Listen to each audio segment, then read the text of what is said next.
Bienvenidos, esto es solo una vuelta más. Nos vamos a meter en el capítulo 10.500 del conflicto histórico que mantiene con la justicia, con el Poder Judicial y en este día de hoy con la Corte Suprema. Hay muchísimas causas muy sensibles. Es raro, se da este momento de tensión cuando Cristina fue sobreseída el memorándum con Irán, el dólar futuro, y tiene un primer fallo adverso, a favor, Cristina, sobreseída en Otesur y Los Sauces. No obstante, Martín Soria, apenas asumido, ministro de Justicia, dijo: yo voy a ir a hablar con la Corte Suprema, me van a escuchar. Muchos meses después se produjo esa reunión. Vamos a hablar de lo que pasó allí, una reunión que duró 30 minutos y que como cosa sintomática, no es muy normal, cuando termina la reunión, Soria habla con todos los periodistas de modo muy crítico de la Corte Suprema, de todo el Poder Judicial, y enumera una serie de cuestiones. Básicamente acusa a la Corte Suprema de ser rapidísimo para resolver fallos que atañan, dice Soria, al ecosistema judicial, como si hubiera una corpo judicial, y otros que le interesan al pueblo, yo agrego, al pueblo kirchnerista, mucho más lentamente. Reunión muy fuerte hoy. Fue una visita, fue un apriete, nos metemos con eso. Voy a presentar al equipo. Está Adriana Amado. Buenas noches. ¿Cómo estás? Diga más fuerte. ¿Cómo están? Ay, me gustó. Ahí está. Está Pablo de León. ¿Cómo te va? Está la camisa de Osvaldo Bazán. Con Osvaldo Bazán adentro, por favor. Fíjense Gracias. ustedes, Osvaldo Bazán además son claramente plantas de palier. Es No, camisa de plantas de palier, ¿o no? Hay mosquitos ahí. Costilla de Adán, es esta de acá. Es muy linda, la que está en la entrada del canal, por si no saben. Está muy bien. Y está Rolo Barbano. Admirado con Bazán, que es un programa de televisión en sí mismo. Exactamente. El conductor y el decorado, todo en uno podría ser. Vengo a salvar la televisión argentina. Flores y plantas Bazán, muy bien. Voy a presentar ahora sí, es un honor que haya venido hoy Ricardo Gil Lavedra. ¿Cómo estás, Ricardo? ¿Cómo les va? No necesita mucha presentación, ustedes lo conocen, de vasta y prestigiosa trayectoria. Bueno, Basta, sí. basta. ¿Cuál es tu mirada sobre esta reunión de 30 minutos en donde un ministro entra, casi no hay mucho tiempo para hablar de cosas sociales, y se meten directamente en una lista lleva incluso un machete Soria en donde tiene puntos anotados para conversar con los supremos? No cabe duda que en este momento en la Argentina la credibilidad de los jueces está en niveles muy bajos. Es decir, la gente desconfía incluso de los jueces. Pero a esto contribuyen los poderes políticos. Es decir, quienes más tienen que tratar de salvaguardar la independencia y la credibilidad del Poder Judicial son los propios poderes políticos, porque los jueces son los que resguardan la vigencia del Estado de Derecho, que es la columna vertebral de la democracia. Son los que tutelan los derechos de los ciudadanos, los que controlan al poder. Pero curiosamente, por lo menos claramente en este gobierno, lo que hace es socavarlo todo el tiempo.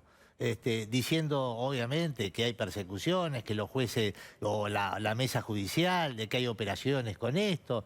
Y bueno, y el colmo respecto también de la Corte, es decir, pedir una audiencia para decir a la Corte, bueno, cosas.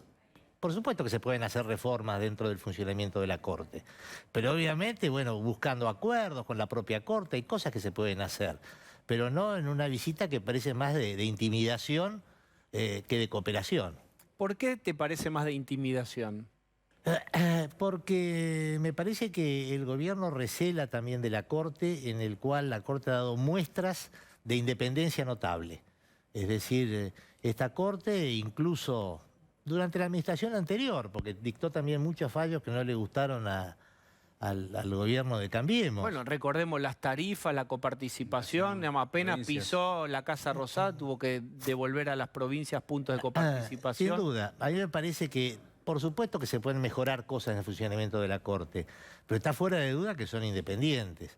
Y me parece que esto al gobierno le molesta mucho, sobre todo cuando tiene a decisión varias causas que les interesan, incluso por sus propios intereses personales, ¿no? ¿Cuáles son las causas? Ahí voy, Rolo. ¿Cuáles son esas causas? Bueno, las públicas, todas las presentaciones de la vicepresidenta en determinados fallos que tiene, otras que tienen que ver también con el funcionamiento del Estado y cuestionamiento también a ciertos DNU también del presidente. Hay varias causas que yo creo que le interesan al gobierno. ¿Está más vulnerable ahora la Corte con una composición renga, si se quiere, porque son menos los integrantes, se ha perdido a Elena Hayton de Nolasco? ¿Esto la pone en una situación de vulnerabilidad, el ser 4 integrantes, el no tener la espalda por ahí que tenían cuando había más magistrados con más trayectoria o no, o es circunstancial? Sí, por supuesto que sería deseable que estuviera integrada. Esto pone en riesgo de tener que llamar a presidentes de las cámaras cuando llegan a una votación de 2-2, ¿no? Y desde ya, que sería mejor lo contrario. Pero bueno, también la Corte pasó un largo periodo también con pocos jueces y se las arregló. A ver, pero lo fundamental, y hablando de lo que le interesa también al gobierno, que son reformas judiciales, es posible que puedan discutirse reformas judiciales, pero las reformas judiciales por naturaleza tienen que estar precedidas de un consenso muy amplio, muy fuerte, muy extendido. Lo que ha hecho el gobierno, no solo ahora, sino en la administración anterior, bueno, es sacarlas de atropellada, los cachetazos, como las leyes de democratización de la justicia, es decir, llevarlos puestos. No es así, no es así. Y precisamente para que cualquier reforma judicial esté lejos de suspicacia, que no se piense que es para favorecer a unos o a otros. Perdón, una pregunta que quizás sea demasiado básica, pero siendo que son dos poderes distintos, el Poder Ejecutivo y el Poder Judicial, ¿cuál es la función del Ministerio de Justicia que pertenece al Poder Ejecutivo? Bueno, ese es el enlace institucional con el Poder Judicial y es el que tiene que cooperar también con el Poder Judicial desde el Ejecutivo, bueno, a través de modificaciones, reforma, etcétera. Más allá de otras funciones que tiene el Ministerio de Justicia, bueno, por supuesto la cuestión atinente también a los derechos humanos, a los registros, etcétera, tiene otras funciones. Pero respecto de la justicia, es el interlocutor del Poder Ejecutivo frente a la justicia. En ese sentido estaría bien entonces la reunión de hoy. Sí, claro, todos los ministros de Justicia, pero lo normal es que el ministro de Justicia vaya para ver, bueno, cómo colaboramos, Claro. En función de objetivos comunes. A mí me ¿no? parece, doctor, que salió el ministro y habló, el ministro de Justicia, y no en el mejor tono con respecto a la Corte. Eso sale un poco de la norma, ¿verdad? Digo, que haya una declaración por ahí un poco fuerte de un ministro que acaba de entrar a ver a los miembros de la Corte. Pero no es que es absolutamente inadecuado, eso no corresponde, es un sinsentido de parte de quien más tiene que estar interesado en fortalecer la independencia de la justicia. Bueno, lo que pasa es que hay que ver a quién le está hablando Soria cuando sale de la reunión con los jueces y le habla a la prensa. En realidad, adivinen a quién le está hablando, mostrando cómo le puso los puntos a los supremos. Es que el gobierno tuvo dos momentos, me parece, con la justicia, que es cuando asume Alberto Fernández asume con el traje de profesor universitario de Derecho y pone en el Ministerio de Justicia él a alguien en la distribución que siempre explicamos de cómo fue entre las distintas tribus políticas, él pone a Marcela Lozardo, su socia, compañera de estudio y su socia en el estudio jurídico, va a decir, la justicia la manejo yo. Acá empezó a haber todo un ruido, ¿por qué? Por lo que siempre decimos. El segundo del Ministerio de Justicia, Juan Martín Mena, hombre operador del kirchnerismo en la justicia y el segundo de Parril en la AFI, en la CIDE. Entonces había toda una cuestión que Lozardo termina yéndose porque no resiste esa presión. Entonces cuando esa presión no resiste, Alberto Fernández la deja ir, ¿quién entra? Martín Soria. Después de muchas vueltas, pues acuérdense, tuvimos días que no había ministro de Justicia y Soria viene a hacer los deberes para el kirchnerismo. Y esto es lo que hace, porque cuando él asume dice, yo voy a ir a hablar con la Corte y les voy a decir que bla, bla, bla, bla, bla. En el medio se va Elena Hayton de Nolasco, clave, el enlace de Alberto y de Lozardo con el gobierno. Yéndose Hayton de Nolasco, no quedan puentes entre el gobierno y la Corte. Entonces hoy que hace una puesta en escena hacia el kirchnerismo, va a decir, golpeó la mesa y dijo, yo les voy a decir a la Corte. ¿Qué va a pasar? Nada. Todo tenso y en el peor momento. También estuvo el fallo en el medio de la Corte, dándole la razón de alguna manera a Rodríguez Larreta con el tema de las escuelas, que al gobierno le cayó pésimo. Digo, había una expectativa de que eso fuera más un empate y terminó siendo una derrota fuerte para el gobierno por parte de la Corte.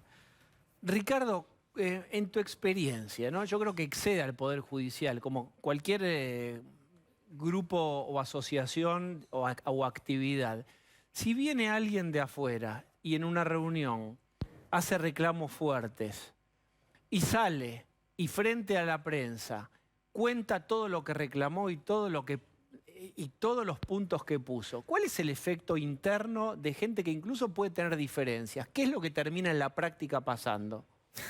Bueno, abroquelándola en contra. Es una cosa rara. Ahora, lo notable es que toda la agenda de reformas judiciales del gobierno tiene que ver con las cosas que le interesan al poder. Al gobierno no se le ha caído una idea de un conjunto de reformas que serían muy necesarias, que tienen que ver en acercar a la justicia a los más necesitados. A las necesidades de todos los días. Es decir, hay un ancho campo para trabajar en materia de tener una justicia más abierta, más accesible, más barata, más económica. Más rápida. Sin duda, sin duda, sin duda, sin duda. Ahora, de eso no. Son las reformas a la justicia federal, a la corte, esto. Lo otro no existe. Pero, sin embargo, Ricardo, el argumento habitual del kirchnerismo es tiene que haber una justicia más cerca de la gente. Incluso muchas veces trató de, entre comillas, democratizar con el voto popular también la justicia, como diciendo, también tienen cargos eternos. El argumento oficial es de acerquemos la justicia a la gente. No han dado un paso en ese sentido, ¿eh? No ha dado un paso. Por ejemplo, la introducción de los métodos alternativos en la solución de conflictos, que es una cosa vital. La posibilidad de tener también, incrementar las casas de la justicia, que son casas en las cuales la gente va con el problema y va pasando por distintas instancias y termina lo último en un juicio. La posibilidad también de tener una justicia en menor cuantía, más sencilla. Un recurso como tiene en todos los países de Latinoamérica, desformalizado, que no necesite abogado. Es decir, hay miles de cosas que se puedan hacer para la gente. En cambio, lo que interesa son las causas del poder. Ahora, ¿no puede ser que también ahí haya alguna corriente que diga, bueno, vamos a subirnos al desprestigio que también tiene la justicia, como todas las instituciones, y muchas de estas cosas que usted reseñaba también tienen que ver con que la gente percibe en su diaria que la justicia no actúa? Entonces, decir, nosotros estamos en contra de esto. Pongo el ejemplo de la inseguridad, pongo el otro día el ejemplo que teníamos de que no avanzaban por una cuestión de jurisdicción en buscar a una chica que estaba desaparecida. No puede ser que por un lado digan, vamos a ponernos de enemigo a una institución que está también desprestigiada. Pero desprestigio es lo que también se contribuye. A mí me parece que esta práctica de que según qué sea lo que resuelve el juez, es un juez independiente o es un perseguidor político, bueno, eso está mal. Ahora, eso está mal. Yo creo que, por supuesto que hay jueces que son cachivaches y resuelven pésimo, y eso habrá que hacerle juicio político y removerlo, ninguna duda. Pero esto como moda, bueno, yo creo que termina que la gente no crea en nadie, porque según a lo que favorece la decisión, bueno, va a estar bien o va a estar mal. Ahora, ¿no es una especie de profecía de autocumplimiento esto de acusar esta teoría del lawfare, de la influencia de actores sociales en la justicia y ellos mismos estar trabajando todo el tiempo en incidir en el proceso de justicia? Bueno, vos lo decís.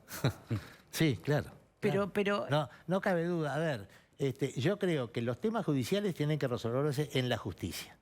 Cuando los jueces fallan mal, por supuesto que muchas veces fallan mal, tienen que encontrar remedio dentro del propio ámbito de la justicia. Que se hace muy mal en tratar de politizar las decisiones. Lo que no quiere decir que no se lo pueda criticar, por supuesto. ¿Qué remedios hay dentro de la justicia? Los tribunales superiores. Hay muchísimos remedios. Excesivos quizás, porque eso dilata también muchas cosas. Pero hay muchísimos mecanismos de control, ¿no? ¿El Consejo de la Magistratura? El Consejo de la Justicia para la remoción de los jueces. Bueno, como el Consejo de la Magistratura es una institución estratégica, porque es la que nombra y la que inicia el proceso de remoción, bueno, por eso el interés que despierta la integración. Y por eso los forcejeos, a ver cómo está integrado para poder, bueno, obviamente, para que la política pueda apropiarse del Consejo, ¿no? Y esta reforma de 13 a 17, digamos, ¿para qué quiere el kirchnerismo ampliar el número? Digamos, versión oficial, versión hipotética. A ver, me parece que el proyecto que han enviado mejora el actual. No sé por qué la ampliaron, si es porque piensan que la Corte está por decidir el otro expediente y quieren adelantarse, no lo sé. Tampoco me parece muy difícil a esta altura poder tener consensos para poder avanzar en una reforma de ese tipo, ¿no? Mi visión en ese sentido, por supuesto que la integración es importante, pero yo creo que para despolitizar el Consejo, bueno, hay que tratar de quitar poderes a los consejeros para apartarse de los dictámenes técnicos. Concretamente, ¿cómo sería un ejemplo? No, lo que estoy diciendo es que esta es mi idea personal. Todos queremos que los jueces sean elegidos por sus méritos. Después hay, por supuesto, nominación política porque el Senado le da el acuerdo, porque el presidente va a elegir una terna, pero que esa terna sea técnicamente inobjetable, que no tengan padrino. En consecuencia, los concursos que se hagan, que sean concursos transparentes, yo creo que tienen que ser concursos abiertos, orales, como son las pruebas de oposición en la facultad, y luego los dictámenes del jurado, que hay que elegir un muy buen jurado. Bueno, los consejeros no puedan apartarse, salvo casos extraordinarios, de lo que dice el jurado. En cambio, hoy en día, bueno, hay negociaciones y en consecuencia se reparten cargos. Claro, pero hoy está eso empantanado, porque tanto el tema de la reforma del Consejo de Magistratura como la elección, recordemos que hoy la Corte tiene 4 hombres, se fue en el agente, pero no hay mujeres en la Corte, con lo cual debería definirse una nueva integrante de la Corte. Y hoy no hay ningún tipo de consenso. Viendo el estado de situación entre la oposición y el gobierno, no hay ningún tipo de consenso para avanzar ni con el Consejo de Magistratura ni con el tema de la Corte, que necesita tener una mujer y que necesita, como también señalaba el doctor, tener una quinta persona para desempatar esas situaciones. Obviamente hoy la clase política, que no se va a poner de acuerdo ni con el acuerdo con el fondo ni con esto, no tiene ningún puente para resolver. Tampoco el gobierno en sí mismo estaría de acuerdo en quién proponer. No habría una persona. Nada. Pero fíjense No habría algo una persona. la actual composición del Consejo de Magistratura es fruto de una reforma que hizo Cristina en su momento, justamente para subir su nivel de control sobre la elección de quienes iban.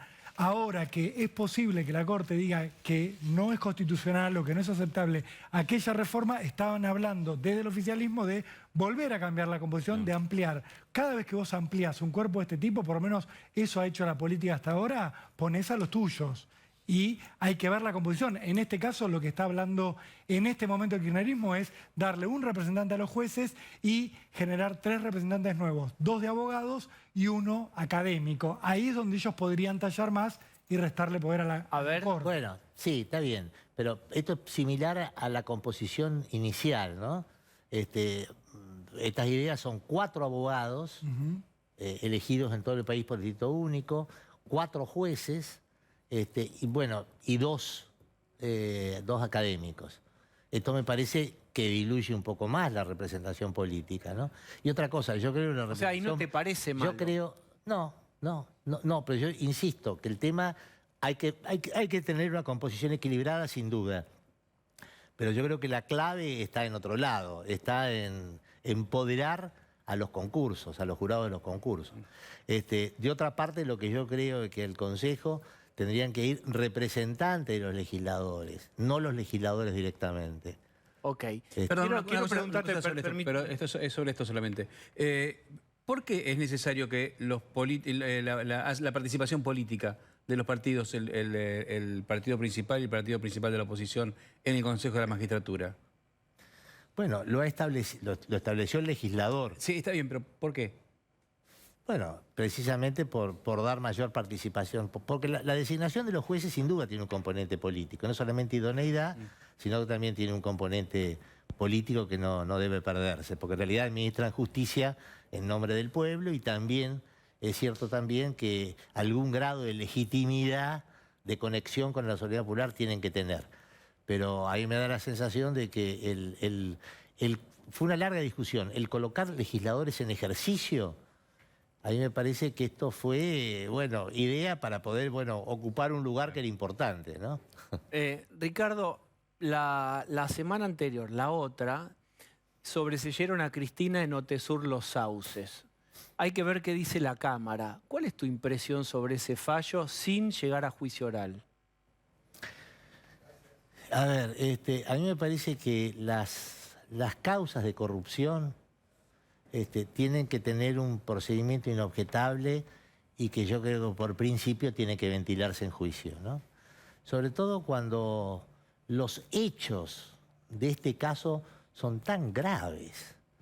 Porque sinceramente, si uno repasa los hechos, propiedad fiscal vendida a precio vil. ¿Se acuerda que se vendió el metro cuadrado A 7. a 7?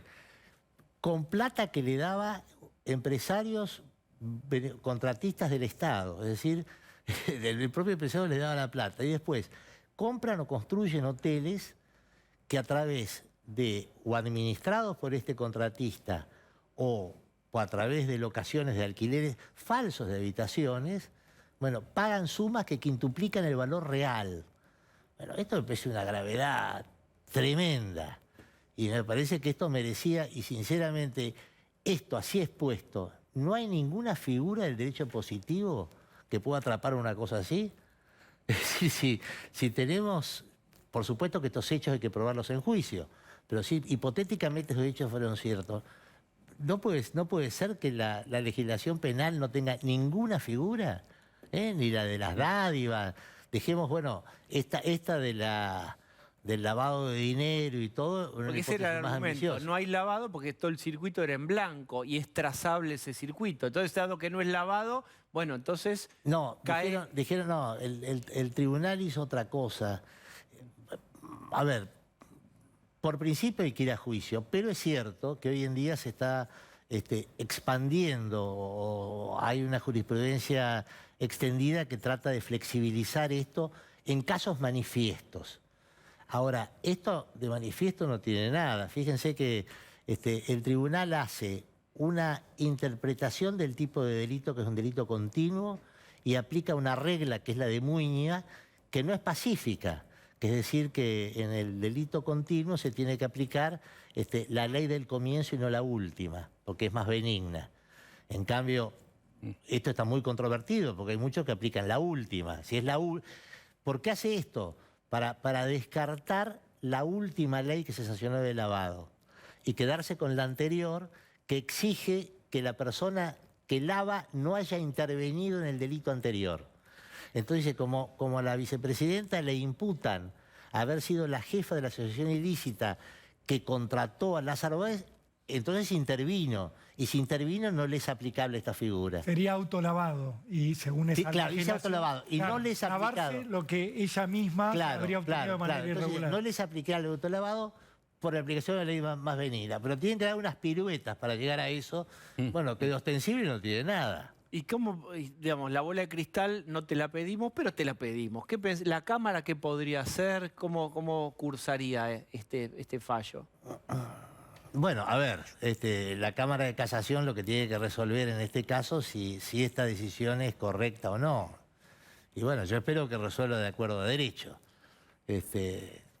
A mí el fallo me parece muy mal, pero es un fallo judicial que, como dije antes, tiene que encontrar remedio en la propia justicia. Bien, si vos sos tan amable, te cambiamos el sombrero y ahora te colocamos el sombrero radical. ¿Qué viste en todas estas últimas 48 horas de este bloque que se desprende y orbita solo en el sistema solar del Congreso? La pelea con Mario Negri, cuestionado liderando el bloque de diputados. Está Lustó, ayer vino Loredo también. Jacobit diciendo, nosotros somos lo nuevo. Dado que somos lo nuevo y dado que en su interpretación las urnas piden recambio, allí vamos. A ver, a mí es un episodio que sinceramente lo vivo con mucho dolor. Digo, lo vivo con mucho dolor porque atenta contra la esencia misma de funcionamiento de un partido político. Un partido político es una organización a la cual uno adhiere libremente porque comparte sus ideales, etcétera, y comparte también sus reglas de funcionamiento, como en un club, como en cualquier organización. Y estas reglas uno las tiene que cumplir. Las tiene que cumplir voluntariamente porque se introdujo en esta. Y a mí me parece que el apartamiento de las reglas es muy malo, es muy mal precedente, sobre todo porque esto de que si uno pierde una votación, en consecuencia se va, esto me parece que es malo debilita sin duda al radicalismo, le hace mal a la coalición. Nosotros necesitamos un país que cumpla las reglas, en el cual, aunque no me gusten, y en el caso de las organizaciones, bueno, pelear para cambiarlas o para... A ver, el cuerpo electoral en las elecciones de los bloques son los diputados y los senadores. Ellos son el cuerpo electoral. En consecuencia, uno tiene que convencer a los diputados y a los senadores que voten a cada uno de los candidatos que uno propone. Es una elección libre. Y los diputados y los senadores son celosos, en ese caso, de su propia prerrogativa. No existe tanto esto de que venga un líder de afuera y le diga a un diputado, vos tenés que votar por fulano, por mengano. Son verdaderamente... Juegan otro tipo de cosas. Y yo espero, bueno, de que el tema se reencauce. Hay personas, por supuesto, personas que han hecho muy buenas elecciones, valiosas, etcétera, pero me parece que ha sido una equivocación muy grave. Bien, le pregunto a Pablo de León, ¿tenés información acerca hay un undo, es decir, una pantalla para atrás del bloque de este nuevo bloque, o ya se despegó y no se vuelve a pegar? No, hoy están muy duros, lo que es Martín Lustó, que está enojado, lo que es Emiliano Jacobiti, que es como el operador político de ese grupo, está muy duro. Había alguna idea que yo mencionaba ayer, que era, bueno, si no está Negri, que vaya Manes y que podría ser una figura de unidad, pero eso no camina. Aparte, Manes se sacó una foto al lado de Negri. Hoy hay una discusión que sí tiene que ver después de esto, que es el interbloque, que es la unión de los bloques de la coalición cívica, el PRO, el UCR. No lo comandaría Mario Negri, que quedó muy golpeado con esto, y ahí aparecen otros nombres. El de Álvaro González, un hombre del PRO, el de Cristian Ritondo, que preside el bloque del PRO, y el de Alfredo Cornejo, que aparecería como una solución desde el radicalismo de modificar esto. Pero cuestiones de negociaciones no hay ninguna en estos momentos. Bien. Ojo, Cornejo es senador, ¿eh? Perdón, sí, Ahí sí, mencionó sí, diputado y me equivoqué, senador. perdón. Sí. Bueno, con esta corrección vamos a saludarte y agradecerte por esta visita el día de hoy. No, al contrario, al contrario. Ha Mucho sido gusto. verdaderamente un placer. Bueno, igualmente, muchas gracias. Bueno, yo tengo sensación de teléfono y se materializó. ¿Aló? Sergio Massa, presidente. ¿Quién es? Es el que siempre. Hola. Hola, Sergio. ¿Qué haces, Diegui? ¿Cómo estás, Sergio Tomás? ¿Cómo andas, loco lindo? Y como el loco lindo. ¿Es verdad que hoy, como si fuera el crucero del amor, recibiste y le pusiste una guirnalda a cada uno de los diputados nuevos que juraron? Y Dicho sí, de otro porque- modo, que le palmeaste la cara a Milei paternalmente, que lo fuiste recibiendo vos como jefe ahí. A ver, la verdad es que, bueno, repasemos juntos, Rey. Con Máximo, re buena onda. Con Mario tengo la mejor porque me la cruzo siempre en los cumples de Horacio. Y bueno, Perdón, una pantalla para atrás. sí. Hoy fue Sergio Tomás vestido como Máximo mimetizado, con No. el pantalón de jean y el buzo de azul. No, hoy fui como presidente. Ah, upa, qué palabra fuerte, qué concepto fuerte. Por eso que, bueno, Milei directamente es mi pollo, ¿viste cómo le toqué la cara? El peluca es más mío que los contratistas de AISA. Dale, sigamos, a ver, con Lustó también ya empezamos a whatsappear. Mirá, sí. a ver, hasta con la intensa de Breckman tengo buen diálogo. Viste que los troscos son un poco pesados, pero bueno, nada, después charlando, todo bien. No le sale el fijuro, ¿viste? Ellos se aferran al micrófono, empiezan por los indios asesinados por Colón, por la gente de Hiroshima, qué sé yo. Se creen que esto es History Channel, la jura, pero no. Nada, los estuve acomodando ahí un poco. A ver si Sergio puede ver lo que nosotros vamos a ver, que es la foto del día, claramente, que es... A ver, a ver. Esta es la foto. Yo voy a contarle a Sergio Tomás Sí. que vemos la foto del día es toda la izquierda, está el FIT, etcétera, está Del Caño, está De Pla, está Miriam Bregman. Vilca, el de Jujuy. Y Vilca, y de los... Están como pellizcando la teta del Estado invisible, ¿viste? Está como- no se sueltan más esos cuatro ahí. Están como agarrados en el subte a las 7 de la tarde. Y Javier mira como diciendo, ay, ahora soy parte de la casta. Sí, no lo pensé del todo bien esto en mi vida. Sí. ¿Estás adentro, Rey? Además, viste que lo recastigué, lo mandé al fondo con eso. Lo mandaron al Hacete de abajo, liberal. para que se vayan conociendo, ¿no? Sí, bueno, yo le dije, mira, yo también antes me hacía el liberal y después, bueno, Claro. después Era de el la CJ UCD. te atrapa y ya está. Pasó, está bien. Después viene una combi y la combi va yendo por lugares. Va para el Tigre, va para el Patria. Bueno, Para Sergio todos Tomás. lados, para todos lados. Bueno, ¿está contento entonces Sergio Tomás? Que ¿Te acordás que decían que, cómo era que decían que la presidencia de la Cámara de Diputados iba a quedar en manos de quién? Sí, de la oposición. Eso decían los viejitos que iban a los banderazos y Osvaldo Bazán, ¿no? No recuerdo. Acá no ha pasado Acá nada. no ha pasado nada. Si las urnas hablaron, Sí. no ha pasado Gracias, nada. gracias inmensas al Coti y a Barrio Nuevo por el Pacto de Olivos, gracias. Gracias. Más por el vigente bloque. que nunca. Bueno, Sergio Tomás, que- afiladísimo. Gracias. Gracias. Muy Gracias, Dieguito, por este programa, por ser como sos. Está feliz.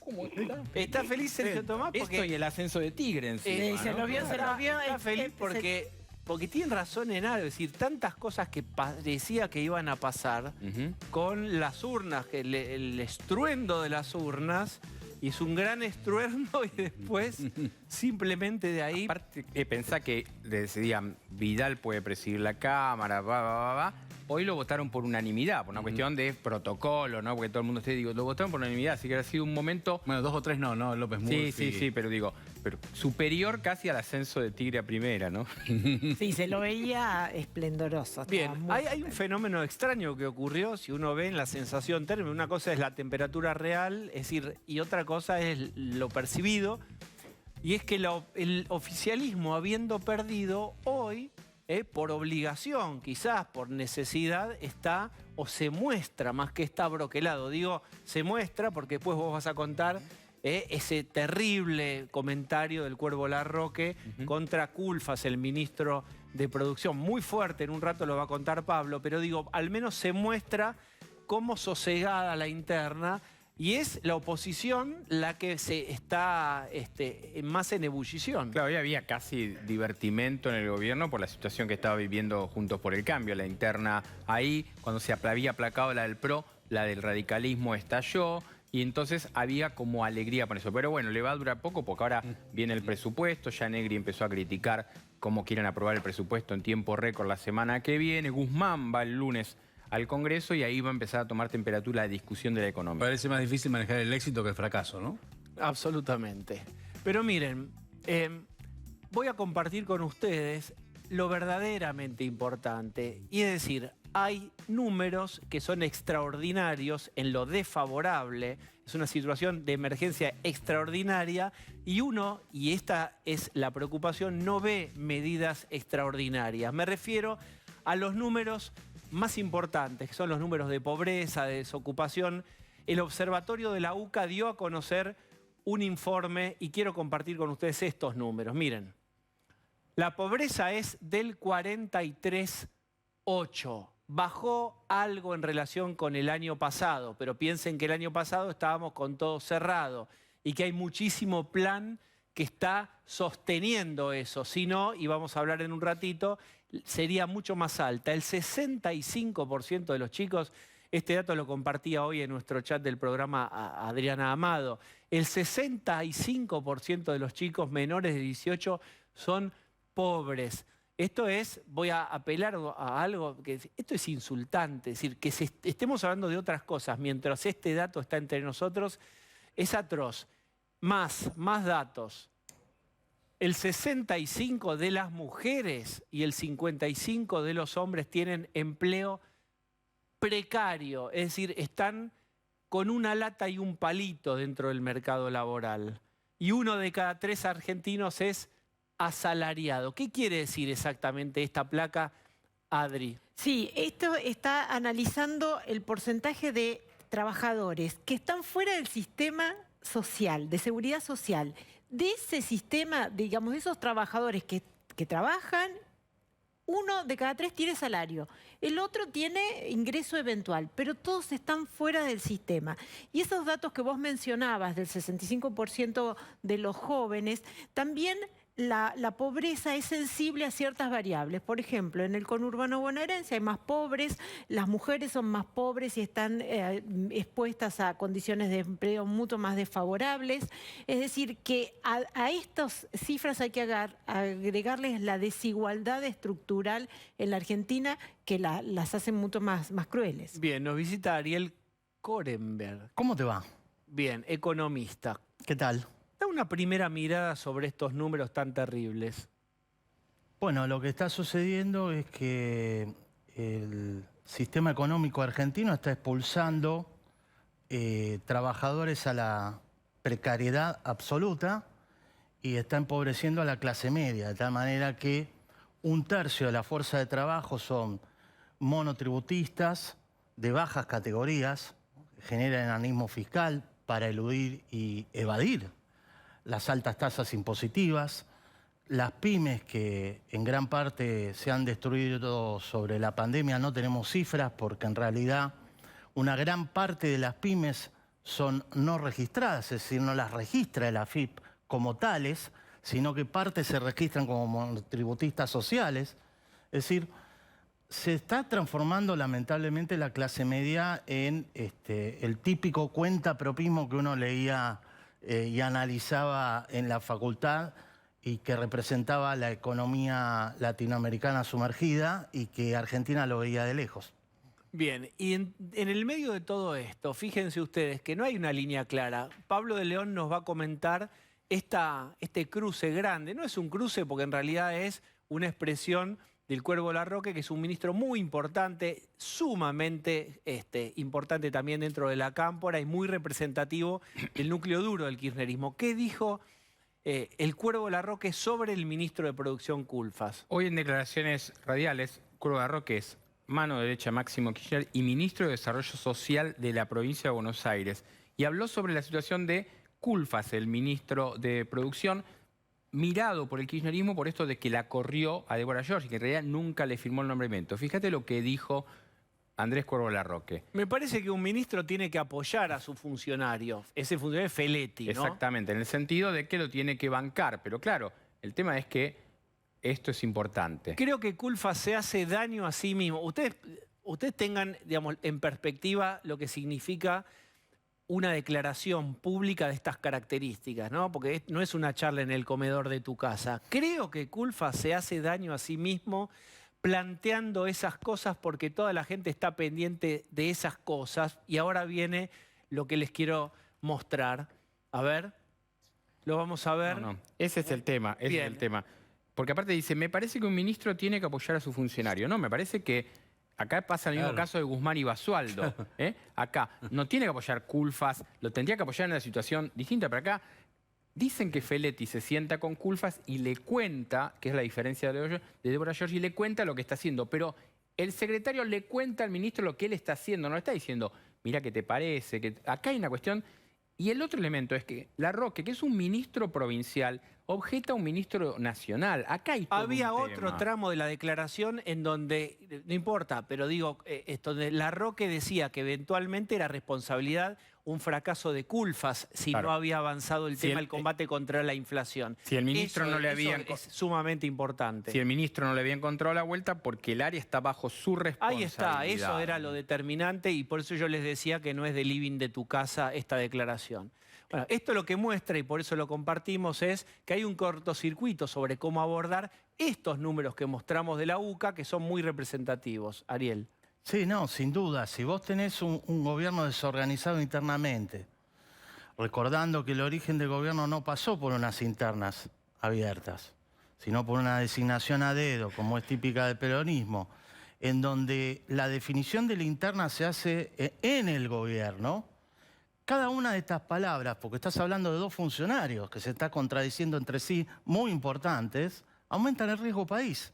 Y si no lo aumenta hoy por el efecto, por suerte, de que se estaría llegando al acuerdo, lo que aumenta es algo que en literatura económica se estudia, que es, vos no solo tenés que demostrar la posibilidad de pagar, porque hoy la soja te da $400 y con De la Rúa tenía 100. La posibilidad de pagar en soja, en principio Argentina la podría tener, pero cada una de estas palabras lo que te genera es un riesgo país estructural de desconfianza por la cual los argentinos van a seguir ahorrando en dólares. Pero permitime agregar, porque esto es por acción de las palabras, y yo diría, no hay Los que hechos. agregar por omisión de medidas contundentes de emergencia, es decir, esto necesita reanimación, masaje cardíaco, Bueno, y sí. uno no ve masaje cardíaco sobre la economía. Sí. Mirá, hay, digamos, lo que compartía Adriana, 55% de los pibes o 65%. 65. 65 son pobres. Es que no están de acuerdo en qué hacer. Pero Evidentemente, no están de acuerdo ni en el diagnóstico. Pero claro, hay dos filosofías totalmente distintas de cómo encarar el problema, por lo que parece ahí.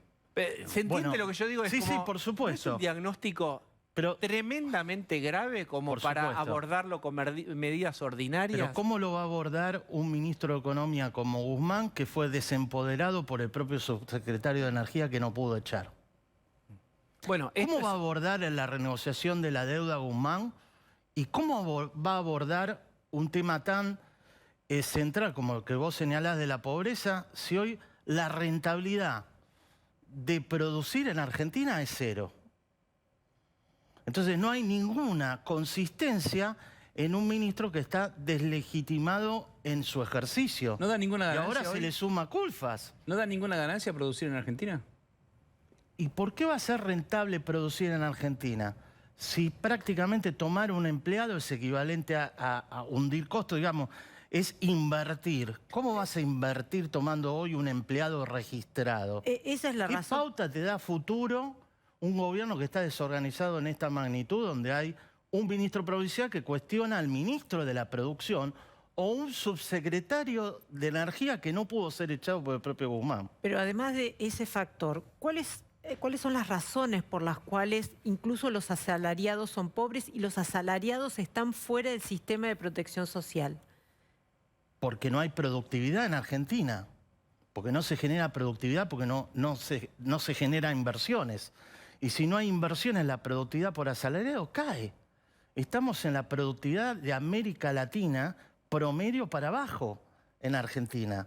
No hay perspectiva a futuro de que vos, invirtiendo hoy, recuperes tu inversión. Y ahora saco el tema de la inversión en máquina y ladrillo. Poné ahí un empleado. Contratá un empleado. ¿Qué perspectiva a futuro tengo si tengo un gobierno que se contradice permanentemente con un diagnóstico de que quiere acotar la inflación porque existen monopolios con controles de precios? Bien, yo te cuento, el discurso histórico es, esto va por traccionando la economía, con plata en el bolsillo, que no es lo que pasó. Bueno, la economía empezaba a reactivarse, de hecho rebotó casi 10% con respecto al año pasado. Es decir, es cierto que hubo reactivación incluso más que de donde veníamos en algunas áreas. En algunas áreas verdaderamente está creciendo la actividad económica. Lo que uno tiene la sensación es que de ningún modo ese crecimiento va a alcanzar para traccionar estos números. Es decir, ¿qué números necesitaría Argentina para rápidamente hacer crecer el 65 de pobreza infantil? Digamos, combatí el 65 de pobreza infantil. ¿Qué necesitarías hacer? Que Argentina crezca ¿cuánto y durante cuánto tiempo? Recuperación no es crecimiento, crecimiento no es desarrollo. Argentina en las últimas décadas nunca creció más de 6 años seguidos en tasa de variación positiva. Argentina necesita durante 3 décadas triplicar el crecimiento del producto y sextuplicar el crecimiento de volumen físico de las exportaciones sin esperar que crezca la soja. Pero espera un poquito porque en 30 años uno hace la cuenta y Sí. dice Ya nicho está. o tierra. Pero hablemos en serio. ¿Eh? Durante 30 años, ¿al cuánto habría que crecer? 30 años sin crisis, a tasas coreanas, 4% anual. Entonces, vos 4% fijate, el es PBI, posible. el PBI siempre es posible. El Sí, PBI es per cápita que teníamos en el 2011 creciendo las tasas chinas, mejor dicho, recuperando nivel de actividad a las tasas chinas de hoy, lo va a tener que replicar durante los próximos 10 años para alcanzarlo recién en el 2033. Lo que era 2011. 2011. Para recuperar 2011 tendríamos que esperar... el volumen físico Y por con buenas habitante condiciones. producido de bienes y servicios, vos tenés que generar tasas chinas de más de 7% durante 10 años seguidos de ahora en más. Bien, si vos creces al 7%, Lo que 10 años, Sí.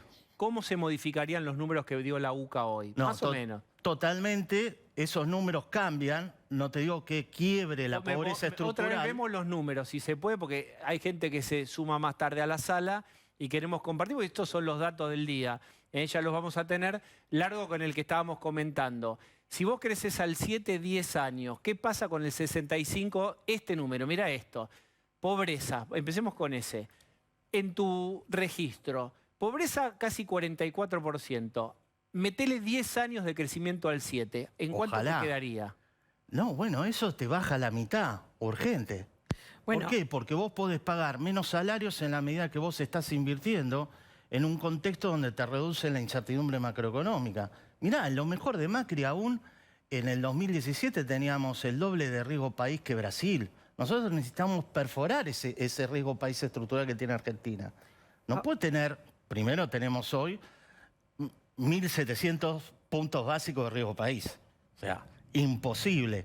¿Por qué? Porque vos tenés que financiar la actividad productiva con dólares genuinos. ¿De dónde vas a obtener los dólares? Exportando. ¿Y cómo exportás? Y no podés tener una presión impositiva que implica que por cada unidad de producto exportado vos exportás la mitad de impuestos. Argentina hoy exporta impuestos. Yo te propongo esto.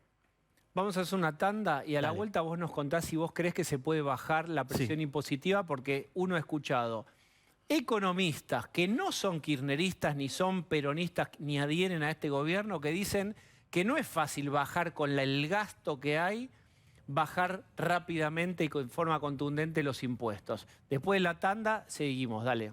Hablábamos de los números de la UCA, del observatorio de la Universidad Católica, que dieron realmente muy mal, con alguna leve mejora en pobreza, pero muy atajado por la cantidad de planes que amortiguan, si no la caída. Y la pregunta que le hacíamos a Ariel Korenberg es, ¿se pueden realmente bajar impuestos con este gasto social enorme que hay, con tanto plan que se necesita? Porque no hay empleo privado tampoco. Mirá, lo que hay que discutir en Argentina de gasto público no es tanto el nivel, por supuesto que está más allá de lo financiable, sino en qué gastamos. El Banco Interamericano de Desarrollo dice que gastamos en Argentina, récord en América Latina, 7% en filtraciones, te lo traduzco, y en parte en corrupción, del producto anual. Ese Entonces, es un ¿en qué está asignado el gasto? ¿Puedo decir que el 7% del PBI argentino es filtraciones? O Así sea, dice el Banco Interamericano de Desarrollo, y nuestro cálculo para el caso de obras públicas, en el caso de cuadernos, era aproximadamente algo menos de 1 punto anual. bien. Ahora, uno dice un 1%, 7% de producto. Mirá, 7% de producto equivale a 18 veces la reserva neta del Banco Central. El tipo de cambio podría ser mucho más bajo de lo que soy. Bien. ¿En qué gastamos? ¿En filtraciones y corrupción o en cosas que sirven para la clase media y los vulnerables? Bien, muchas veces dijimos que una cosa es un proyecto de país y otra cosa es un proyecto de poder. En el capítulo millón de país versus poder, escuchen esta noticia y si tienen un tensiómetro en casa, no se tomen la presión. Dale, Pablo. Bueno, decíamos que los intendentes tenían dos posibilidades, de ir a la reelección de ellos por un proyecto de ley nuevo, o lo que anticipamos, ir a la ley y que un juez, amigo, te diera una cautelar. Así ya pasó, una concejal de Malvinas Argentina presentó distrito judicial de San Martín le corresponde, y el juez Ocampo le dio una cautelar. Así quitan el artículo 7 y esto que hace que no se les considera el mandato anterior como el primero. Entonces, los intendentes van a tener la posibilidad, mediante esta cautelar judicial, de ir a una reelección una vez más, ley que en el 2016 se los había impedido. Vamos de vuelta. Recuerdan que Vidal dijo, ¿cómo vos extinguís a los varones del conurbano, que ahí en el ecosistema son una especie peligrosa. El tiranosaurio Rex, que se come a todos los rivales, tenés que cortarles la reelección, porque siempre dijimos, ¿cómo se fabrica un varón del conurbano? Metés un intendente del conurbano, muchos periodos en el horno y el tipo sale robusto, controla todo en su distrito, se hace fuerte y tiene más poder y hay una asimetría de poder contra los competidores. Bueno, para eso cortarles la reelección indefinida, que sean 2. Bueno, ahora ¿saben qué? Muchos están pidiendo y lo están consiguiendo que se anule un artículo de aquella ley que se había votado con Vidal y que se habilite para otra vuelta más de Calecita. Exactamente, con lo cual el mandato que terminaba en el 2017, en el 2019 no sería el primero, sino que el primero es el actual. Entonces, todos, y acá ojo, Frente de Todos, Juntos por el Cambio y vecinales aplauden porque se van a subir todos al barco. Todos quieren ser varones. Solo una vuelta más. El fallo Solo es una un caso vuelta más, particular, pero claro, abre la ventana para que vayan atrás toda la misma ventanilla y digan, yo también quiero la promo. Bien, la agenda de la gente, ¿o no? Corte.